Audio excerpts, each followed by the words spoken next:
jaamacadda magaalada Burco ayaa shaacisay furitaanka maasterka dufcaddii labaad ee kulliyadda shareecada iyo qaanuunka. Xaflad kooban oo loo qabtay shaacinta maasterka dufcaddii labaad ee kulliyadda shareecada iyo qaanuunka waxaa ka soo qayb galay maamulka jaamacadda Burco, hormuudka heerka labaad ee qaybta shareecada, aqoon-yahan, culimo iyo marti sharaf kala duwan. hormuudka heerka labaad ee qaybta shareecada Dr. Cali Xasan Faarax iyo hormuud ku-xigeenka heerka labaad ee shareecada Sheekh Sakariye Saleebaan Suldaan oo munaasabada ugu horeyn ka hadlay ayaa faahfaahin ka bixiyay heerarkii kala duwanaa ee ay soo martay maasterka kulliyadda shareecada iyo qaanuunka iyo dufcadda labaad ee hadda ay qaadanayaan. maajisteerka qaybta shareecada iyo qaanuunku wuxuu bilaabmay kowdii bishii koowaad 2019 waxayna ku bilaabantay laba qaybood bay ku bilaabantay qayb ah fiqhul muqaarin iyo qayb ah qaanuunul caam. labada qaybood ayay ku bilaabantay waxayna ay ku bilaabantay arday dhan 60 arday bay ku bilaabantay. waxay qaateen ardaydaasi laba semester bay qaateen. labada semester oo ah wax dhigasho oo loo yaqaano laba semester oo manhajiya waxayna qaateen manhaj dhammaystiran ayay qaateen iyo hal semester oo risaalada ah ayay qaateen. marka marxaladda magisterku waa 3 semester, laba semester oo wax dhigasho ah iyo semester risaalada ah. waxaana wax u dhigay aqoon-yahan heerkoogu yahay ama heerkooga waxbarasho uu yahay master iyo PhD, qaarkoodna ay dalka joogaan qaarna ay ka maqan yihiin dalka.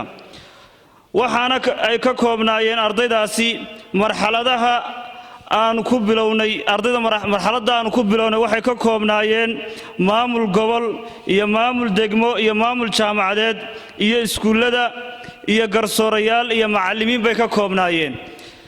waxaana ay qaateen 12 maado ayay qaateen labadaas semester ee wax la dhigayay. waxay qaateen 12 maado. maado kastaana waxay baxaysay 36 saacadood ayay baxaysay. 36 ka saacadood isugu jira dhigasho iyo baxsi iyo xuduur isugu jira ayay qaateen. waxaana semesterka saddexaadna waa semesterkii risaalada oo semesterka qof kastaba ciwaan buu doortay sida ay tahay marxaladda magisterka risaalada ama ciwaankeedu waa ikhtiyaari oo qofku isaga ayaa doorta mawduucu ka hadlayo. markuu mawduuca doorto mawduucaas uu risaalad ka qoraa marka uu ka baxsiyaa.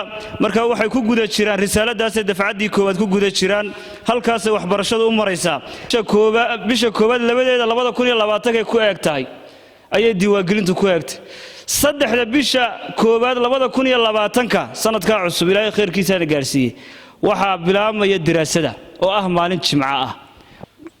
kulliyadda insha Allah ta'ala ku talagalku wuxuu yahay anagoo subhanahu wa ta'ala ilaahayna la kaashanayna thumma ba'da dhalikana maamulkan cusub iyo gudoomiyaashan runtii aad u adeegsanayna inuu sawirkaasi meesha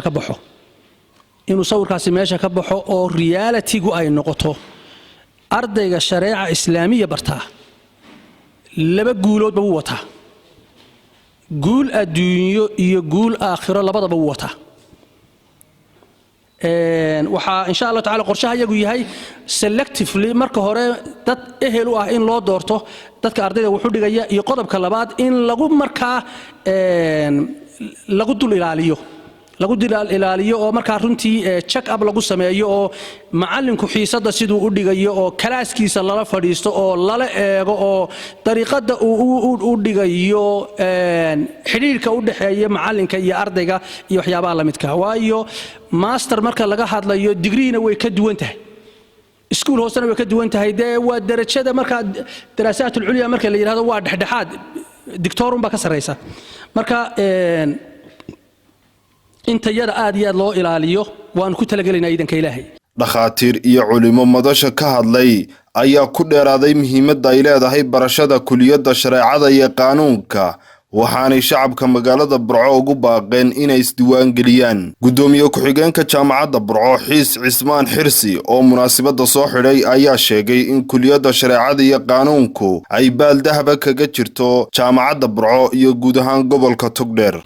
qofka halkan jaamacaddan Burco shareecada kulliyadda shareecada ka qaata shahaadad shahaadadiisa waxa ku qoran inay ka mid tahay jaamacaddani intaas ururka inay ka tirsan tahay caalamkuna imika waa caalam shahaadaad meel kastoo aad la tagto shahaadad la aqoonsan yahay baad la tegaysaa scholarship-yada aanu raadino ee ardayda u raadino qayb bay ka tahay iyaduna oo wixii scholarship-yo loo soo helo jaamacadda kulliyadda shareecadu qaybteedii way helaysaa waxa kaloo aanu samaynay qiimo dhimis aan kulliyadaha kale ee la midka ee master degree-ga aan la siinin koorsada kale ee masterka waxa lagu qaataa $500 baa lagu qaataa per semester tan waxaanu ka dhignay $350 taasoo macnaheedu yahay inaanu ku dhiiri gelino Axmed Kaafi Bulsha TV Burco